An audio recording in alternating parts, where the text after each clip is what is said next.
नमस्कार. आज आपण DAX चालू करतोय. DAX बद्दल काय करता येईल? DAXची फंक्शनॅलिटी कशासाठी असतात आणि DAXचा यूज काय करायचा, कसा करायचा? ह्या सर्व गोष्टी आपण घेणार आहोत. आज थोडे कॅल्क्युलेटेड कॉलम्स आणि मेजर्स काय असतात ते घेणार आहोत आणि त्यानंतर आपण मग पुढे जे काही ॲडव्हान्स टॉपिक्स आहे DAX बद्दल ते सर्व घेतले जातील. तर DAX बद्दल सर्वात प्रथम सांगायचं गेलं तर DAX म्हणजे काय की डेटा एनालिसिस एक्सप्रेशन. बेसिकली काय असतात ना, की बऱ्याचशा गोष्टी ज्या पॉवर बीआयने प्रोव्हाईड केलेल्या आहेत इथे. म्हणजे जे काही आपण इथे म्हणजे कॉलम्स वगैरे क्रिएट केलेले किंवा इथे काही जो काही डेटा आपण घेतोय वेगवेगळ्या सोर्समधनं, त्याच डेटा मध्ये आपल्याला काही बऱ्याच वेळा कॅल्क्युलेशन्स करावं लागतात. म्हणजे रेडीमेड कॅल्क्युलेशन्स होऊन येत नाहीत. म्हणजे बऱ्याच वेळा डेटा सोर्स आपला जो असतो, तिथे आपला डेटा हा रॉ स्वरूपातच असतो आणि मग तो रॉ स्वरूपात असलेला डेटा आपण कसा इथे प्रोसेस करतो वगैरे किंवा आता सुरुवातीला आपण ज्या पहिल्या स्टेपमध्ये क्लीन करतो डेटा किंवा क्वालिटी वाईज त्याला व्यवस्थित करतो. पण त्यानंतर जेव्हा आपल्याला डेटा डिस्प्ले करायचा असतो बिझनेस युजरला, तर व्यवस्थित आपल्याला काही कॅल्क्युलेशन्स करावं लागतात. म्हणजे असं काही नाही की आपण आहे तसंच डेटा आपण डिस्प्ले करतोय. तर त्यासाठी आपल्याला डेटा हा व्यवस्थित डिस्प्ले करणं गरजेचं असतं पॉवर बीआयमध्ये किंवा डॅशबोर्डमध्ये. मग त्यावेळेस आपल्याला काय करता येईल? अ, आणि त्यासाठी मग आपल्याला वेगवेगळे एनालिसिस परफॉर्म करण्यासाठी, वेगवेगळे कॅल्क्युलेशन्स परफॉर्म करण्यासाठी पॉवर बीआयने काही फंक्शन्स प्रोव्हाईड केलेले आहे. ते फंक्शन्स कोणते आहेत? तर डेटा एनालिसिस एक्सप्रेशन्स म्हणतात त्याला. आता डेटा एनालिसिस एक्सप्रेशनचं जर मी तुम्हाला सांगितलं, की आपल्याला सुरुवात जर करायची असेल कुठं, की what is a data analysis expression किंवा what is data DAX, what is DAX? तर सुरुवात ही Microsoftची वेबसाईट आहे. इथूनच आपण करू शकतो आणि इथे बरेचसे फंक्शन्स आहे, की आपल्याला नेमकं काय आहे, की DAXचं फंक्शन म्हणजे काय? DAX स्टेटमेंट काय आहे? आणि त्यानंतर आता इथे याचा DAX आता इथे बघा, it's a library of functions and operators that can be combined to build formulas and expressions in Power BI, Analysis Services and Power Pivot in Excel data models. आता जसं आपण एक्सेल जर यूज केलेला असेल, तर एक्सेलमध्ये कसे आपण वेगवेगळे फॉर्म्युलाज यूज करतो. जसे की व्हीलूकअप, पिव्होट टेबलमध्ये आपण काही फंक्शन्स यूज करतो. तर किंवा सम झालं, मीन, मॅक्सिमम वगैरे ह्या सर्व प्रकारचे असे फंक्शन जे आहेत, ते आपण एक्सेलमध्ये याच्यासाठी यूज करतो, की आपल्याला जो डेटा असतो त्याच्यात वेगवेगळे ऑपरेशन्स परफॉर्म करून काहीतरी कॅल्क्युलेटेड कॉलमचा डेटा आपल्याला डिस्प्ले करायचा असतो. जेणेकरून तो त्याच्यातून आपल्याला काहीतरी इन्फॉर्मेशन भेटेल. मग तेच फंक्शनॅलिटी आपल्याला पॉवर बीआयमध्ये अचीव्ह करण्यासाठी DAX फंक्शन्स आहे, डेटा एनालिसिस एक्सप्रेशन्स. जे थोडेफार फॉर्म्युलेज आपल्याला समजून घेणं गरजेचं असतं. कोडिंग म्हणजे अशी प्रॉपर प्रोग्रामिंग नाही आहे ही. फक्त आपल्याला जे फंक्शनचे सिंटॅक्स वगैरे आहे ते आहे आणि हे शिकण्यासाठी आपला फर्स्ट पॉइंट ऑफ रेफरन्स जो Microsoftची वेबसाईट, ऑफिशियल वेबसाईट तीच असायला पाहिजे आणि ज्याच्यात भरपूर तुम्ही इथं बघू शकतात, की ॲग्रीगेट फंक्शन कोणते-कोणते तर आता इथं थोडंसं एक्सपांड केलं. आता मी इथं डिटेल जाणार नाही. हळू-हळू सगळ्या गोष्टी घेणार आहेत. परंतु फक्त सांगतो, की ॲग्रीगेशनमध्ये काय येतं? ॲग्रीगेशनमध्ये एव्हरेज, काउंट, मॅक्स, मीन त्यानंतर डेट टाईममध्ये काय येणार? आपलं कॅलेंडर क्रिएट करणे, डेट क्रिएट करणे, डेट डिफरन्स, डेट ॲडिशन वगैरे, end of month, day find out ह्या सर्व गोष्टी आहेत त्या डेट फंक्शनमध्ये होतात. फंक्शनमध्ये जो काही डेटा आपल्याला फिल्टर करायचा आहे, त्यावेळेस आपल्याला बरेचसे फंक्शन्स आहे. हे थोडे नवीन आहे, की ज्याच्यात आपण डायरेक्टली एक्सेलमध्ये असे नसतात. परंतु साधारण आपल्याला काही फिल्टर आउट करायचं आहे, काही कॅल्क्युलेट करायचे, काही फंक्शन्स. तर त्यावेळेस आपल्याला हे फिल्टर यूज करायचे. हे घेतले जातील पुढे कसे करायचे. फायनान्शियल फंक्शन्स आहे, जसे की अकाउंटिंगचे असतात. ते आपण यूज करू शकतो. जे फायनान्शियल अॅनलिस्ट वगैरे असतात, ते त्यांना या फंक्शनची गरज पडू शकते किंवा जे अकाउंटच्या ऑफिसमध्ये वगैरे काम करतात त्यांना. काही इन्फॉर्मेशन फंक्शन्स असतात, जे सिंपल असतात, की जे ॲक्चुअली जे फंक्शन जे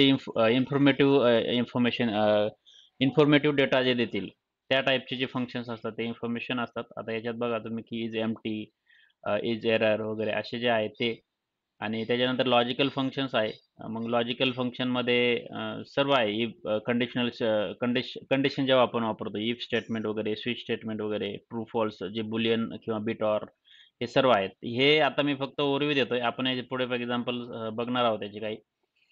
हे मॅथेरियल आहे. साइन, कॉस, थिटा वगैरे, अल्जेब्रिक वगैरे, पॅरेंट चाइल्ड, रिलेशनशिप फंक्शन्स वगैरे असे बरेचसे आहे. आता तुम्हाला हे गो थ्रू करण्यात इथे काही एवढं पॉइंट नाही. परंतु सांगायचा मुद्दा असा आहे, की असे सर्व फंक्शन्स आहेत, जे आपण आता इथं बघा काही एनालिटिक्स पर्स्पेक्टिव्हचे पण आहे, की डिस्ट्रिब्युशन म्हणा, स्टँडर्ड डेव्हिएशन, व्हॅरियन्स वगैरे, डिस्ट्रिब्युशन ह्या सर्व गोष्टी पण इथे आहेत. तर अशा पद्धतीने हे आहेत आणि साधारण आपण DAX जर सिंटॅक्स जर बघितला, तर DAXचा सिंटॅक्स जर बघायचं जर गेलं, तर आता हे एवढं पूर्ण डिटेलमध्ये बघू नका. फक्त याच्यात ते जे डेटा टाइप, डेट टाईम वगैरे हे जे असं हे जे आहे, हे एक्झाम्पल तुम्ही ट्राय आउट करू शकता तुमच्या याच्यात पण. म्हणजे जर तुम्हाला वाटलं, की एखादं एक्झाम्पल ट्राय करायचं आहे DAXचं, तर आपण पॉवर BIमध्ये यूज करू शकतो. तर सुरुवात जेव्हा करायची आता आपल्याला काही आता हे फंक्शन्स जेवढे फंक्शन्स आहे जे मी घेणार आहेत. आता इथे हे जे फंक्शन्स घ्यायचे मला DAXचे फंक्शन्स.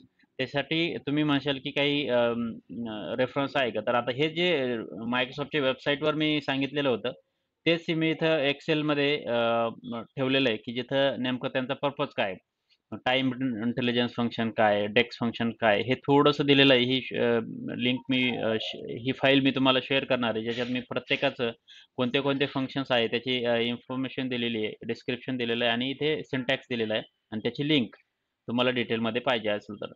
तर ह्या सर्व गोष्टी इथं थोड्या एक्सप्लेन केलेल्या आहेत आणि ज्या ह्या तुम्ही तुमच्या रेफरन्ससाठी ठेवू शकतात. म्हणजे जरी तुम्हाला कुणी इंटरव्ह्यू वगैरे प्रिपेअर करण्यासाठी जायचं आहे किंवा इंटरव्ह्यूच्या देण्यासाठी जायचं आहे, त्यावेळेस तुम्ही ही फाईल आहे ती रेफर करू शकतात. आणि ॲटलीस्ट तुम्हाला सिंटॅक्स वगैरे तरी सांगता आलं पाहिजे, की कोणत्या फंक्शन्समध्ये किंवा विचारलं, की टाईम इंटेलिजन्स फंक्शन्स काय आहे? तर हे थोडं रेफर करून हे फंक्शन्स थोडेफार लक्षात ठेवू शकतात. तर असे काही फंक्शन्स मी इथं लिहिलेले आहे. ही फाईल मी तुम्हाला शेअर करेल. तुम्ही फक्त ही बघायची ॲज अ रेफरन्स पॉइंट, की आपल्याला कधी गरज पडली तर आपण याच्यात कोणते फंक्शन्स यूज करू शकतो. ते आपण ह्या फाईलकडे बघून यूज करू शकतो. तर हे झाल्यानंतर आता सुरुवातीला आता आपल्याला पॉवर BIमध्ये जे काही गोष्टी आहे, की आपल्या पॉवर BIमध्ये सध्या आपल्याकडे काहीच नाहीये. म्हणजे की अ, सध्या हा पॉवर BIच्या ह्याच्यात आपल्याला काही डेटा घेणं गरजेचं आहे, जेणेकरून आपण पुढे कॅल्क्युलेटेड कॉलम कसे क्रिएट करू शकतो, मेजर कसे क्रिएट करू शकतो आणि DAXची सुरुवात कशी करायची, DAX लिहायला सुरुवात कशी करायची, ते मी इथे आज दाखवणार आहे. तर त्यासाठी आपल्याकडे 3-4 फाईल्स आहे. जसं की मी तुम्हाला काल थोडं सांगितलं होतं, की एक सेल्स डेटा म्हणून एक फाईल आहे. सेल्समध्ये मी तुम्हाला सांगितलं होतं, की आपले डायमेन्शन टेबल असतात आणि फॅक्ट टेबल्स असतात. जनरली जो बराचसा डेटा असतो त्याच्यात आपल्याला समजून घेणं गरजेचं आहे, की आता आता मी इथं आपल्या सर्व ह्या ज्या फॉर्म्युलाज वगैरे लिहायचे आपल्याला DAXचे वगैरे ते करण्यासाठी आपण हे 4-5 टेबल आहेत. ते आपण पॉवर BIमध्ये कनेक्ट करणार आहोत आणि त्यानंतर आपण याच्यावरती काही रिलेशनशिप बिल्ड करून वगैरे त्याच्यानंतर आपण DAX किंवा कॅल्क्युलेटेड कॉलम्स क्रिएट करण्याचा प्रयत्न करणार आहोत. तर साधारण हा सेल्सचा डेटा आहे. ह्या सेल्सच्या डेटामध्ये तुम्ही बघू शकतात, की बराचसा डेटा आहे. आता हा बराचसा डेटा आहे. जिथं आयडी आहे, म्हणजे याची प्रायमरी की आहे सेल्स टेबलची. कस्टमर आयडी आहे, लोकेशन आयडी आहे, प्रॉडक्ट आयडी, एम्प्लॉयी आयडी आहे, डेट आहे आणि क्वांटिटी आहे. आणि प्रॉडक्ट्स आहे. प्रॉडक्टमध्ये प्रॉडक्ट रिलेटेड इन्फॉर्मेशन आहे. प्रॉडक्ट आयडी आहे, त्याचं प्रॉडक्टचं नाव आहे आणि त्याची प्राईस आहे आणि प्रॉफिट मार्जिन किती आहे आणि टॅक्स रेट किती आहे, हे एवढं आहे. कस्टमरची इन्फॉर्मेशन टेबलमध्ये फक्त कस्टमर आयडी आणि कस्टमरचं नेम आहे आणि एम्प्लॉयीमध्ये एम्प्लॉयी आयडी आणि एम्प्लॉयी नेम आहे आणि लोकेशन जो आहे, लोकेशनमध्ये आयडी, त्याचा city, country, zip code, latitude, longitude आणि स्टेट एवढं इन्फॉर्मेशन आहे. आता ह्या डेटाकडे बघितलं तर तुम्ही डायमेन्शन टेबल आणि फॅक्ट टेबल ओळखू शकले पाहिजे. आता बघा हे जे जे छोटे साईजचे असतात ना, आता इथं किती 35च रोज आहे. 35च रोजचा डेटा आहे लोकेशनमध्ये. आणि याच्यात बघायचं, याच्यात असं क्वांटिटेटिव्ह डेटा काही नाही. क्वांटिटेटिव्ह डेटा म्हणजे असं क्वांटिटेटिव्ह डेटा प्राईस वगैरे, क्वांटिटी वगैरे असं काही नाही. आता हा जरी नंबर ऑफ फॉर्मॅटमध्ये दिसतोय, तरी पण त्याचं मीनिंग बघायचं. लॅटिट्यूड आणि लॉन्जिट्यूड म्हणजे जे मॅपला लागतात ते. आणि हा आयडी आहे, हा न्यूमेरिक जरी वाटला, परंतु याच्यावर आपण काही ऑपरेशन्स परफॉर्म करू शकत नाही. म्हणजे हा कोणता झाला? डायमेन्शन टेबल झाला. हा एम्प्लॉयी पण आहे, आयडी आणि नेम आहे. तर डायमेन्शन टेबल झालेलं आणि याची पण साईज बघा, जास्त साईज नसणार आहे. फक्त 80 रेकॉर्ड्स आहे.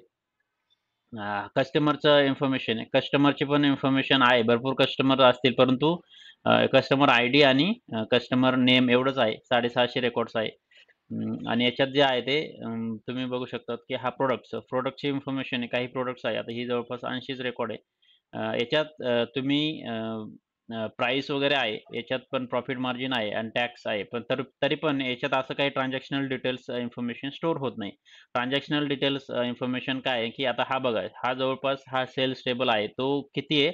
जवळपास 12,000 रेकॉर्ड आहे. या 12,000 रेकॉर्ड म्हणजे हे ट्रान्झॅक्शनल झाले. म्हणजे डेट वाईज आहे. जिथं डेट आणि त्याचं ट्रान्झॅक्शन्स होते, तर ती गोष्ट जिथे असेल ज्या टेबलमध्ये ते फॅक्ट टेबल झाली. मग आता हे आपल्याला पॉवर बीआयमध्ये कनेक्ट करायचे. मग आता आपण काय करणार याला, हे घेणार इथं एक्सेल वर्कबुक म्हणून कनेक्ट करणार आहे पॉवर बीआय मध्ये. आणि हा सेल्स डेटा आहे तो आता एक सिंपल हे करायचा. आता याची तुम्ही पण प्रॅक्टिस करायची आहे, आज प्रॅक्टिस करायची, याला आपण कनेक्ट करणार आहोत. आणि याच्यानंतर आपल्याला जे पॉवर बीआय मध्ये आपण डॅक्स वगैरे कसे फॉर्म्युला लिहिणार आहे ते आता बघणार आहोत. आता हे जे काही टेबल्स आहे ते सर्व सिलेक्ट करायचे. सिंपल सिंपल 5 टेबल आहे, छोटे छोटे असले तरी आपल्याला याच्यातून एक डेटा मॉडेल क्रिएट करायचे. आणि हे डेटा मॉडेल क्रिएट केल्यानंतर आपण त्याच्यावरती काही कॅल्क्युलेटेड कॉलम्स क्रिएट करणार आहोत.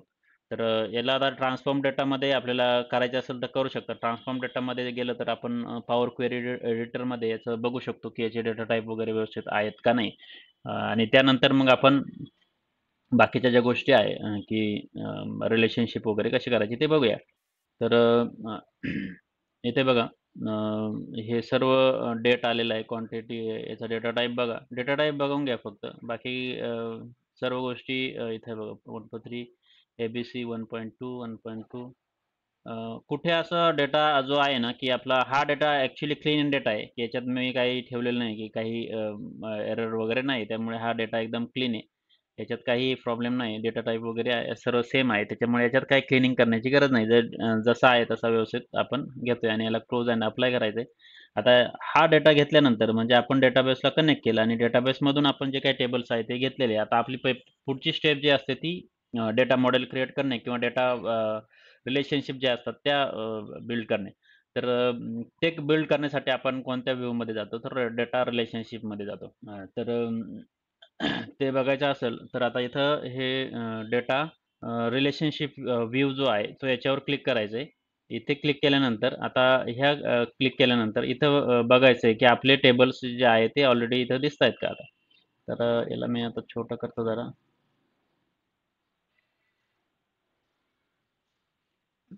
आता बघा, हे ऑलरेडी जॉइन झाले. आता हे जॉइन का झालेले, पॉवर बीआयने ॲक्च्युअली जॉइन केले. हे का जॉइन केले तर मी याला मी आता थोडंसं अरेंज करतो. आणि हे डिटेक्ट करण्याचा उद्देश म्हणजे पॉवर बीआयने डिटेक्ट कसं केलेलं आहे. आता मी काल एक स्टार स्कीमा घेतली होती.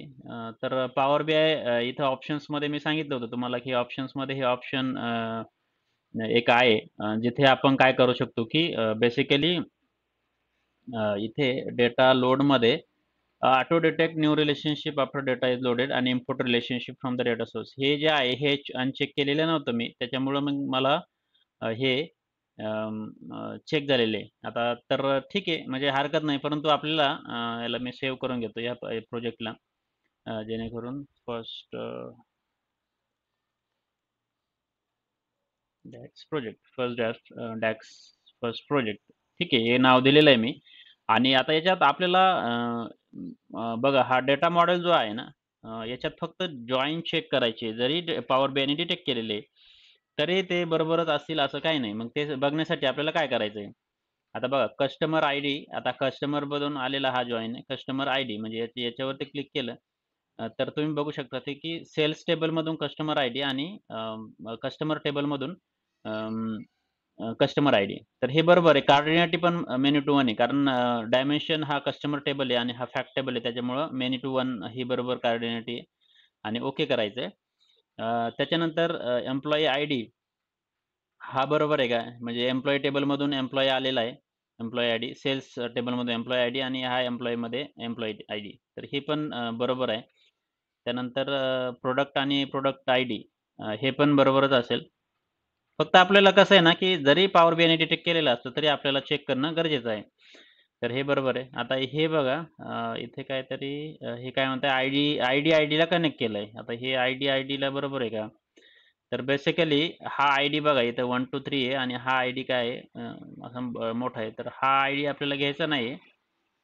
तर आपल्याला लोकेशनमधून आयडी आलेला आहे, परंतु हा आपल्या इथं ऑलरेडी लोकेशन आयडी आहे इथे. म्हणजे तर हे जे आहे जॉइन, आता हे बघा, तर असं होऊ शकतं, की पॉवर बीआय जेव्हा आपण यूज करतो ऑटोमॅटिक रिलेशनशिप वगैरे जॉइन किंवा करण्यासाठी, त्यावेळेस असे सेम कॉलम असतील ते जॉइन करून टाकतील. परंतु आपलं व्हेरिफाय करणं काम आहे. तर इथं आयडी हा कॉलम इथं लोकेशनमध्ये आहे आणि त्याचा लोकेशन आयडी हा सेल्स टेबलमधून आहे. तर तो जॉइन करायचा आहे आणि हे करेक्ट करायचं आहे. ठीक आहे. तर हे केल्यानंतर आता हे जे आपण करतोय, की ही जी डिझाइन आहे किंवा आर्किटेक्चर जे म्हणतोय आपण डिझाइन स्कीमा, तर हे स्टार टाइप डिझाइन झालेलं आहे. स्टार स्कीमा तुम्हाला म्हटलं ना, की मध्ये सेंटरला फॅक्ट टेबल आणि बाकीचे जे आहे ते त्याला जोडलेले. तर हे झालं एक स्टार स्कीमाचं स्ट्रक्चर आणि आता हे झाल्यानंतर आपल्याला काय करायचंय, की आपल्याला याच्यात आपण आता काय करू शकतो, की आता इथे आपला जो डेटा आहे. आता आपलं डेटा मॉडेल क्रिएट झालेलं आहे, परंतु आता आपल्याला काही कॅल्क्युलेटेड कॉलम्स वगैरे क्रिएट करायचे. तर आता आपला हा जो डेटा आहे, एम्प्लॉयी आहे, लोकेशन आहे, प्रोडक्ट्स आहे आणि सेल्स आहे. तर इथे आपल्याला काय करता येईल? तर सर्वात प्रथम आपल्याला 2 कन्सेप्ट समजून घेणं गरजेचं आहे. एक तर आहे कॅल्क्युलेटेड कॉलम आणि दुसरं आहे ते मेजर. आता मी काल मेजर सांगितलं होतं, की कसा क्रिएट करतात. परंतु आज परत सांगतो, की कॅल्क्युलेटेड कॉलम आणि मेजरमध्ये काय फरक आहे? आता हा एक टेबल आहे. आता हा ट्रान्झॅक्शनल टेबल आहे, जिथे आपल्याला काय दिसतंय, की क्वांटिटी आहे. म्हणजे आता इथं कोणत्या कस्टमरने कोणत्या लोकेशनमध्ये कोणत्या प्रॉडक्टला पर्चेस केलंय आणि त्याचा एम्प्लॉयी आयडी काय आहे? किंवा तो कोणत्या एम्प्लॉयीने हे केलेलं आहे, तर आणि त्याची डेट काय? कोणत्या डेटला त्याने पर्चेस केलेलं आहे, किती क्वांटिटी केलेली आहे. तर ह्या सर्व क्वांटिटी आहे. आता याच्यावरून आपल्याला याचे जर कॅल्क्युलेटेड म्हणजे याचं कॅल्क्युलेशन करायचं असेल, की कोणता प्रॉडक्ट घेतलाय आणि त्याची प्राईस किती आहे? तर त्यासाठी आपल्याला ह्या टेबलमध्ये काही इन्फॉर्मेशन नाही. आता प्रॉडक्टची प्राईस आहे ती आता सपोज आपण आता इथं कोणता प्रॉडक्ट आहे हा 66.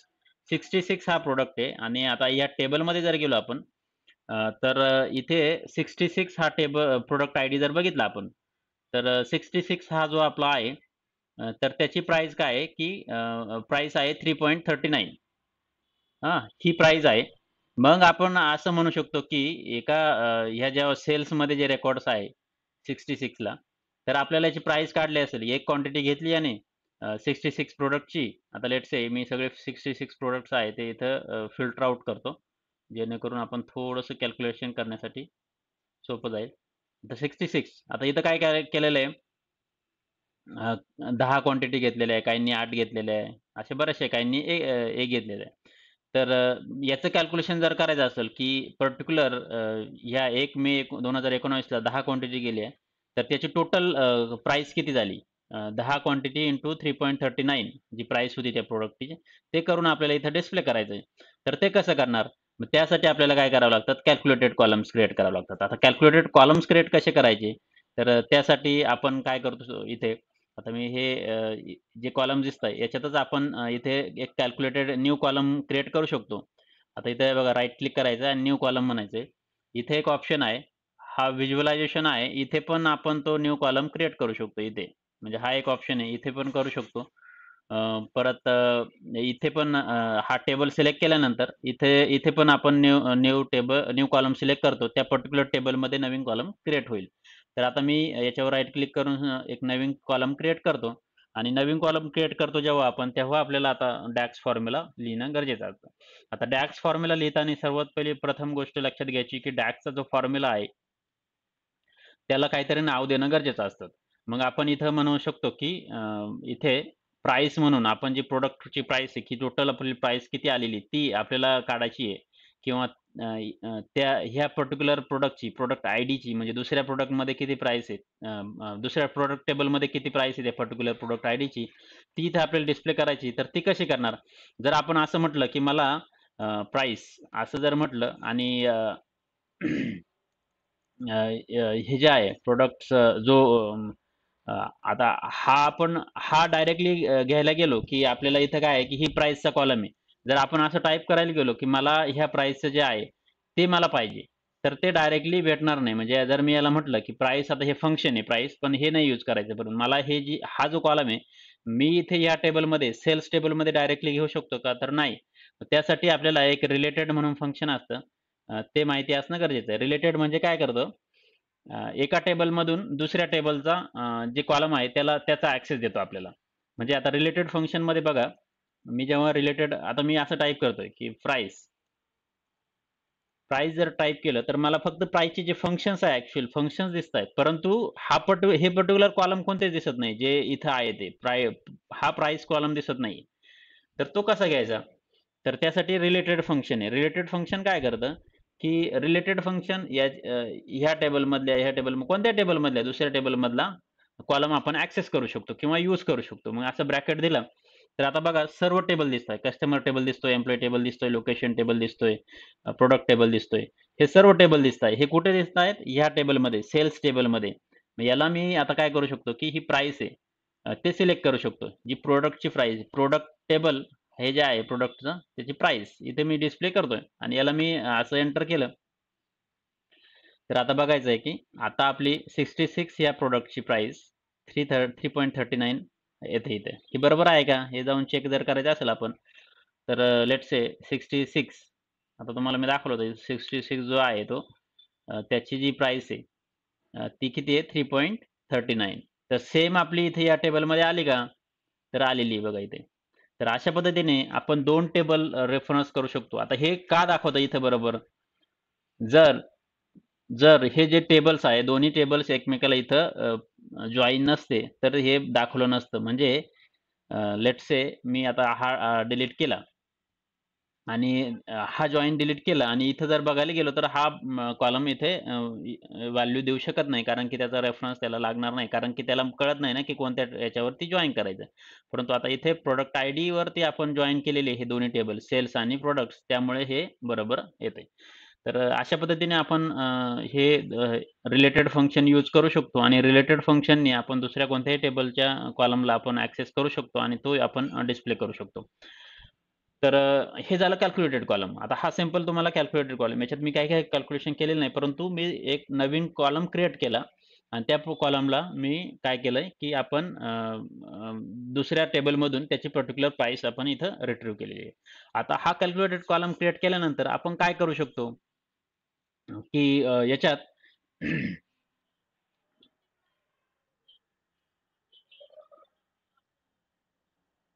क्वांटिटी इंटू प्रॉडक्ट प्राइस ना? हां, आता ते करायचं ना आपल्याला. म्हणजे आता आपल्याला रेव्हेन्यू कॅल्क्युलेट करायचं आहे आता इथं. आता क्वांटिटी आली, प्राइस आलेली म्हणजे टोटल आता सपोज काहींचे एक आहे इथं एक क्वांटिटी, काहींची 2 आहे, काहींचे जे काय आहे ते सेपरेट आहे. तर आपण आता काय करू अजून एक कॉलम मी क्रिएट करणार आहे इथे. तर इथे मी राइट क्लिक करतोय आणि नवीन कॉलम क्रिएट करतोय आणि याला मी काय म्हणतोय आता रेव्हेन्यू. ठीक आहे. रेव्हेन्यू म्हणून नाव दिलंय आणि इक्वल टू नंतर आपल्याला काय म्हणायचं आहे क्वांटिटी इंटू प्राइस. आता ही जी क्वांटिटी आहे आणि ही प्राइस आहे याला मी आता मल्टिप्लाय करतो. सेल्स क्वांटिटी म्हणजे सेल्स हा टेबल आहे त्याच्यातला हा क्वांटिटी हा प्राइस आहे कॉलम आहे आणि इंटू ही प्राइस, ही जी प्राइस आहे जी मी आता कॅल्क्युलेट केलेली आहे. तर ती सेल्समध्ये जी आहे आता ती प्राइस असं जर केलं आणि याला जर मी इथे बरोबर केलं तर आता बघा जिथं-जिथं 1 क्वांटिटी आहे तिथं ते कॅल्क्युलेशन झालेलं आहे. जिथं जास्त क्वांटिटी असेल लेट्स से 3 तर 3 दुने 2.59 आहे इंटू 3 7.77 असं कॅल्क्युलेशन होऊन आलेलं आहे. तर अशा पद्धतीने आपण प्रत्येकाचं हे कॅल्क्युलेशन करू शकतो. आता हे झालं रो वाईज कॅल्क्युलेशन होतात. रो वाईज समजलं ना कॅल्क्युलेटेड कॉलम जे आहे ते रो वाईज वर्क होतात. म्हणजे जे काही रोज असतील त्यांचं कॅल्क्युलेशन एकमेकांशी करतात आणि त्यानुसार त्याचं डिस्प्ले करतात. आता हेच जर काम आपल्याला मेजरमध्ये करायचं असेल, आता मेजर तुम्हाला सांगितले मेजर आणि कॅल्क्युलेटेड कॉलमचा काय फरक आहे. काल मी मेजर दाखवलं होतं तुम्हाला. आता लेट्स से आता मी हा जो रेव्हेन्यू आहे, जो आता आपण कॅल्क्युलेट केलाय, तो किती येतोय? हा जर बघायला गेलं तर 139.71 के असं दाखवतोय काहीतरी. ठीक आहे. हा आलेला आहे टोटल. आता मेजर कसे वर्क होतात? आता तुम्हाला बघा कॅल्क्युलेटेड कॉलम आहे ते इथं फिजिकली दिसतायत. पण मेजर काय असतात ना व्हर्चुअली क्रिएट करतो आपण. म्हणजे ते काय असे टेबलमध्ये दिसत नाही. आता मेजर कसे क्रिएट करणार मी? तर न्यू मेजर मी आता इथं क्रिएट केला आणि जर मी म्हटलं की मला याला पण मी नाव देतोय टोटल रेव्हेन्यू. टोटल रेव्हेन्यू आणि सम ऑफ जे आहे ते की रेव्हेन्यू हे जर केलं टोटल रेव्हेन्यू म्हणजे सम ऑफ टोटल रेव्हेन्यू तर तो आपण इथे डिस्प्ले करू शकतो. सेम येणार तोच. ठीक आहे. तर हे काय झालं आता बघा, हा मेजर जो असतो तो फक्त ॲज अ फॉर्म्युला म्हणून एक सिंगल व्हॅल्यू रिटर्न करतो आणि कॅल्क्युलेटेड कॉलम जो आहे तो आता इथं बघा तुम्ही कॅल्क्युलेटेड कॉलम हा जो आहे तो रो वाईज वर्क होतो. म्हणजे आता आता जो मी मेजर क्रिएट केलाय ना, आता इथं तो मेजर आहे, परंतु ह्या कॉलममध्ये फिजिकली इथं कुठं दिसत नाही तो मेजर. तर मेजर जे आहे ते ॲग्रीगेटेड व्हॅल्यू असते. आता या मेजरला पण असं वर्कआउट करायचं असेल आपल्याला, की आता थांबा तुम्हाला दाखवतो, की इथे जे प्रॉडक्ट आहे लेट्स से प्रॉडक्ट आयडी आणि हा रेव्हेन्यू असा हा आहे. याला मी साध्या टेबलमध्ये डिस्प्ले करतोय. आता ही जी व्हॅल्यू आहे ना, ती आपल्याला टोटल प्रत्येक प्रॉडक्टची जी रेव्हेन्यू व्हॅल्यू आहे प्रत्येक प्रॉडक्टला ती इथे डिस्प्ले होते आणि शेवटी हा रेव्हेन्यू. तर जर मी सेम म्हणजे ह्या रेव्हेन्यूला असं प्रॉडक्ट वाईज डिस्प्ले करण्याचा प्रयत्न केला, तर मग मी काय म्हणतो आता इथं मी ॲड करतो एक प्रॉडक्ट आयडी मी इथं ॲड करतोय आणि ह्या टोटल रेव्हेन्यूला म्हणजे याला मी इथं टाकण्याचा प्रयत्न करतोय. तर जेव्हा आपण आता हे कसं होतं ना, अ, हे हे आणि हे दोन्ही पण सेम रिझल्ट का देत आहे? कारण की काय आहे ना, की हे जे आहे हे प्रॉडक्ट आयडीचं ग्रुपिंग झालेलं आहे आणि इथे पण प्रॉडक्ट आयडीचं ग्रुपिंग झालेलं आहे. त्यामुळे आपल्याला कोणताही अ, इथे आपण जेव्हा कोणताही मेजर घेऊ किंवा कॅल्क्युलेटेड कॉलम घेऊ, त्या पर्टिक्युलर याने ग्रुपिंग होईल. आता याच्यात अजून तुम्हाला अ, हा जो आपण एक सिंगल केलेला आहे, की ॲग्रीगेटेड कसा याच्यात झालेला आहे. आता इथे बघा याचा जो फॉर्म्युला आहे, तो सम एक्स आहे. सॉरी सम सम फंक्शन आहे, जे की फक्त टोटल ॲग्रीगेट व्हॅल्यू करतंय. आता जर याच्यात थोडंसं चेंज जर केलं आपण, तर सेम आपण जी फंक्शनॅलिटी याची अचीव्ह केलेली आहे ना या टेबलमध्ये, ही जी अचीव्ह केलेली आहे, सेम फंक्शन आपण इथे पण अप्लाय करू शकतो, या मेजरला. तर इटरेट करायचंय म्हणजे रो वाईज इटरेट करायचंय. रो वाईज इटरेट करायचंय तर कसं करणार आपण? त्यासाठी आपण इथे हे जे आहे अजून एक मी मेजर क्रिएट करतो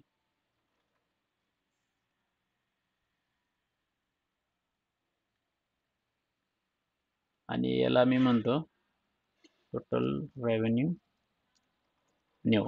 ठीक आहे. आणि याला सम एक्स म्हणून एक फंक्शन असतं. तर सम एक्स फंक्शनमध्ये आता काय करायचंय आपल्याला जो सेल्स टेबल आहे,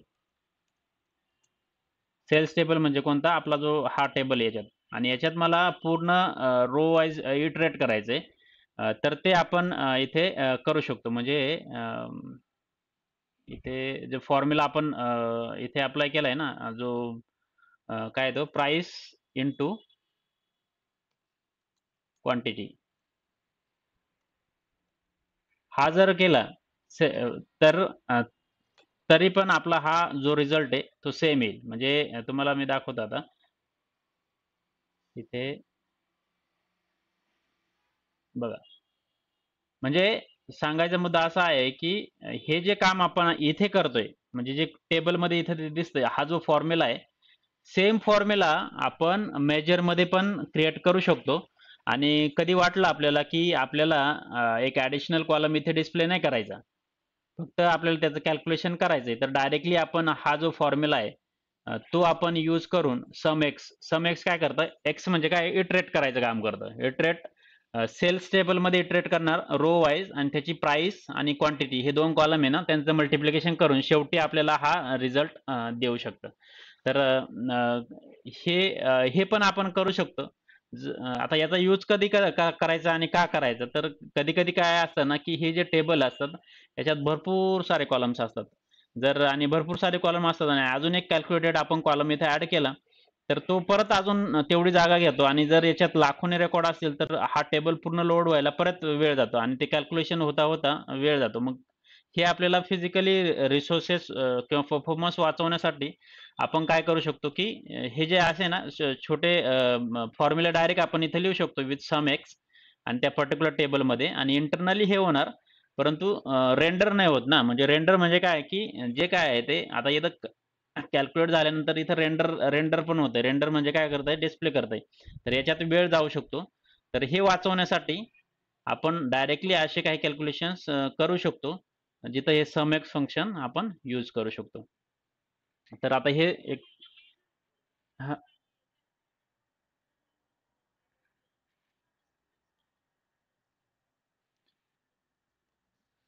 इथे नाही वापरायचं. सम एक्स इथे नाही वापरायचं आपल्याला.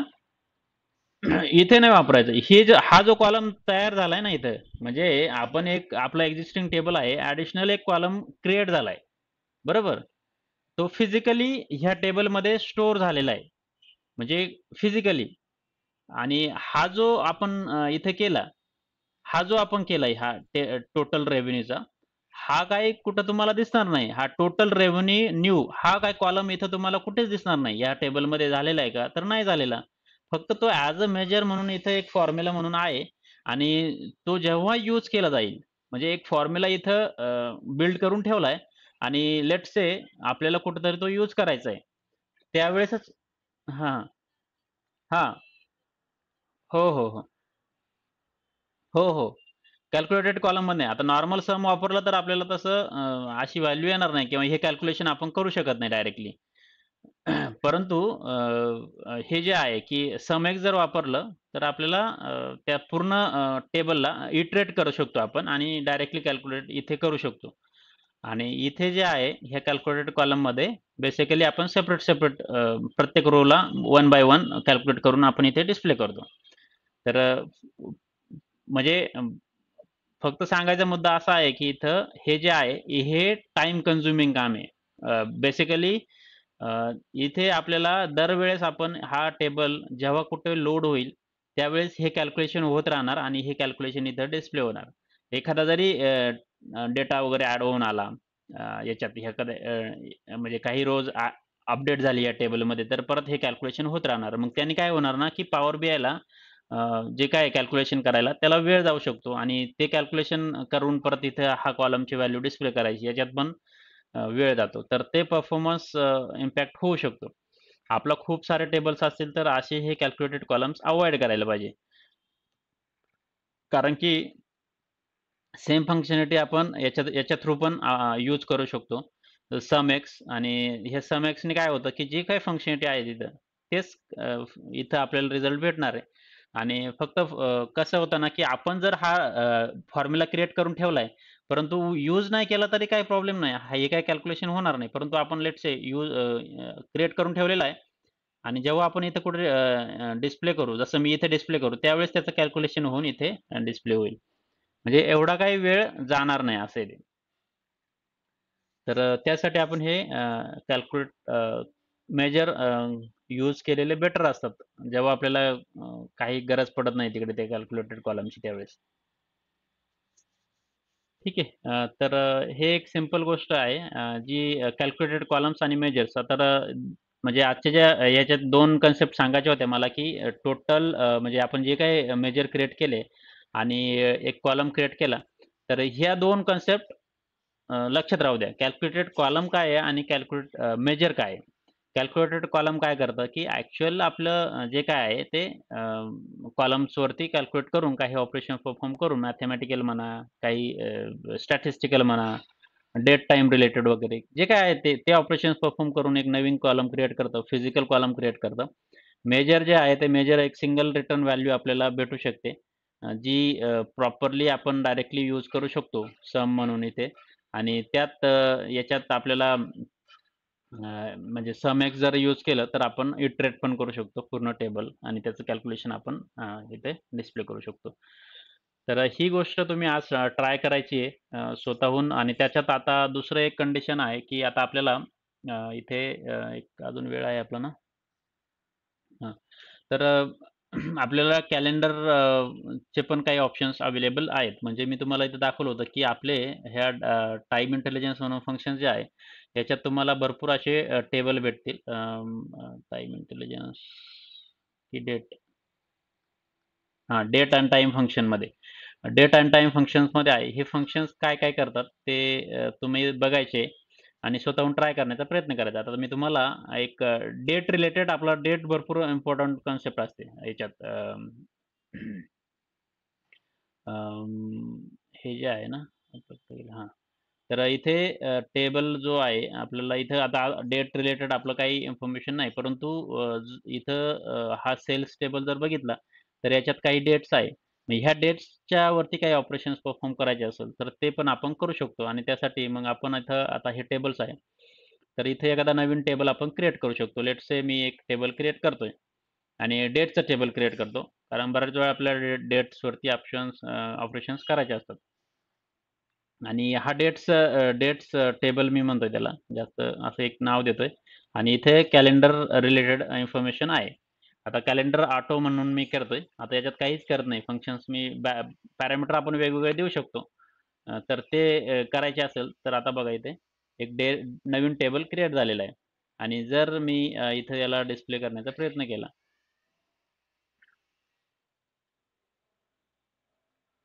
तर आता इथे हा आलेला आहे. तर हा असा आलेला आहे. मला हायरार्की नाही पाहिजे. तर मी काय करतो, एक सिंपल, आता ही पॉवर बीआयने हायरार्की क्रिएट केलेली होती.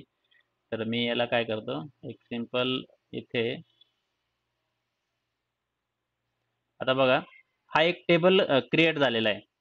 आता हा 2017 ची तारीख आहे, 1/1/2017. हे कशाच्या बेसिसवर कन्सिडर केलं तर बेसिकली पॉवर बीआय काय करतं ना, इंटरनली हा जो काही डेटा मॉडेल आहे आपण क्रिएट केला, याच्यात ज्या डेट असतील त्या हिशोबाने त्या डेट कन्सिडर करतात आणि त्यानुसार ते डेट जनरेट करतात. आता इथे सेल्समध्ये बघायचं असेल की नेमकं काय झालं. आता इथं बघा, याच्यात जर बघितलं तर आपले किती आहे, 2017चं वर्ष आहे, 17, 18, 19, 20 पर्यंत.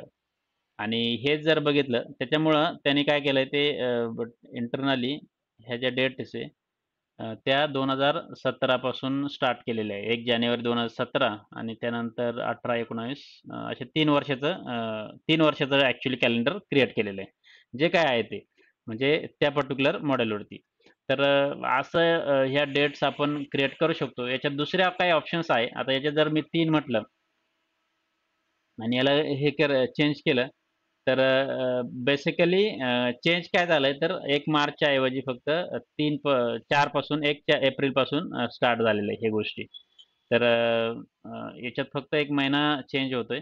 आता मी म्हटलं, आता फक्त आपण ट्राय करूया की काय-काय करू शकतो हे.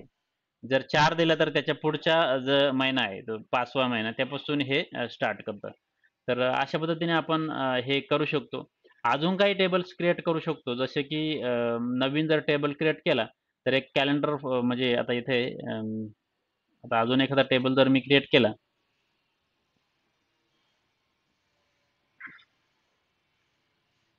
आणि एक new table new date table असं म्हणतो मी, याला नाव देतोय. आणि याच्यात एक कॅलेंडर जे फंक्शन आहे, ते काय करतं की स्टार्ट डेट आणि एंड डेट दिली तर पूर्ण डेट जनरेट करतं. मग ते डेट जनरेट करण्यासाठी एक डेट फंक्शन आहे. मग आपण त्याच्यात आपण इयर मंथ देऊ शकतो की 2000 लेट्स से 23, महिना पहिला, दिवस पहिला आणि त्याच्यानंतर अजून एक दुसरी डेट देऊ शकतो 2015, सॉरी 2023, एक 12वा महिना 31 तारीख असं. आणि याच्यात जर असं केलं तर हे 1 जानेवारी 2023 ते 31 डिसेंबर 2023 पर्यंत पूर्ण कॅलेंडर डेट क्विकली जनरेट करून देईल. तर असे काही कामं असतात की आपल्याला जेव्हा डेटच्या रिलेटेड काही कॉलम्स क्रिएट करायचे असतात त्यावेळेस हे कॅलेंडरचे फंक्शन्स आपण यूज करू शकतो. तर अजून आपण पुढे एक्झाम्पल घेणार आहोत काही कॅलेंडरच्या रिलेटेड. तर तेव्हा बघूया ते. सध्या फक्त एक गोष्ट आजच्या याच्यात लक्षात घ्या की आपण जे काही 2 कॉलम्स क्रिएट केले, एक calculated columns create 2 calculated column create केले. एक प्राईस कसा क्रिएट केला आणि एक रेव्हेन्यू कसा क्रिएट केला. जिथं आपल्याला काही कॅल्क्युलेशन्स करायचे असतात, त्यावेळेस आपण असे कॅल्क्युलेटेड कॉलम क्रिएट करतो आणि काही ॲग्रीगेटेड व्हॅल्यू जेव्हा असतात, तेव्हा आपण डायरेक्टली हे जे आहे मेजर्स क्रिएट करतो आणि ह्या मेजर्समध्ये बेसिकली जे काही फॉर्म्युलेज आहे आपण डायरेक्टली लिहू शकतो. तर तर DAXचा सिंटॅक्स जो सांगितला मी की DAXचं नाव असतं, त्याच्यानंतर इक्वल टू असतं आणि त्याच्यानंतर हे जे आहे आता एवढं फिक्स असतं म्हणजे नाव आणि इक्वल टू. त्याच्यानंतर फॉर्म्युले चेंज होतात, फंक्शन्स चेंज होतात सम वापरू शकतो, एव्हरेज, मिनिमम, मॅक्सिमम, काउंट बरेचसे आहे. डेट रिलेटेड फंक्शन आहे. जसे-जसे आपले एक्झाम्पल्स येतील तसे-तसे आपण हे घेऊयात आणि हे सर्व फंक्शन जास्तीत जास्त घेण्याचा प्रयत्न करणार आहे मी आणि काय-काय करू शकतो तेवढं करणार आहेत. आता हे ज्या काही 4 फाइल मी दिल्या तुम्हाला अ, आज देणार आहे मी GitHubची लिंक देतोय आणि त्याच्यात हे 4-5 टेबल आहेत ते प्रत्येक तुमच्या प्रोजेक्टमध्ये घ्या. हा प्रोजेक्ट आपल्याला 4-5 दिवस चालवायचा आहे. याच्यात आपल्याला वेगवेगळे ऑपरेशन्स करायचे आहे आणि तुम्ही पण माझ्याबरोबर फॉलो करा. जेणेकरून जे काही मी ऑपरेशन्स करतोय ते तुम्ही पण केल्यानंतर तुम्हाला गोष्टी क्लिअर होतील. आणि ह्या महत्त्वाच्या आहे म्हणजे जेव्हा तुम्हाला DAX प्रोजेक्ट रिअल टाईम प्रोजेक्टवरती काम करायचं आहे, तेव्हा DAXचे भरपूर इम्पोर्टन्स असतं आणि त्यावेळेस आपल्याला असे भरपूर काही फंक्शन्स आपण यूज करावं लागतात. ते इथं सांगण्याचा माझा प्रयत्न आहे. तर तुम्ही पण याची प्रॅक्टिस करा. काही क्वेश्चन्स असतील तर विचारू शकता.